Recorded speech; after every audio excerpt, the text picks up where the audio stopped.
ალბათ ეხა სიახლე არ იქნება რომ ვიტყვი რომ როგორი დაცარიელებულია სოფლები, როგორ ვერ შეხვდებით ახალგაზრდებს. ის კი არა, რაღაც რომ გააკეთო სოფელში.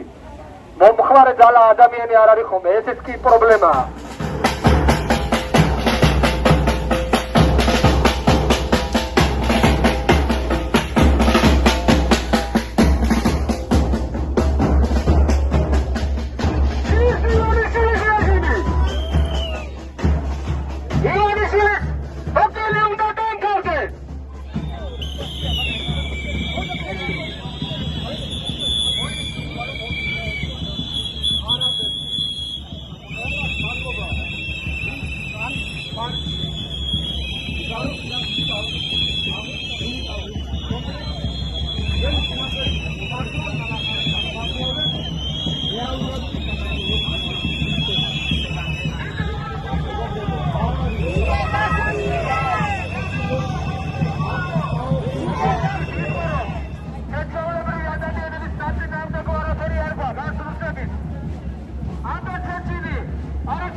Parlamentin natri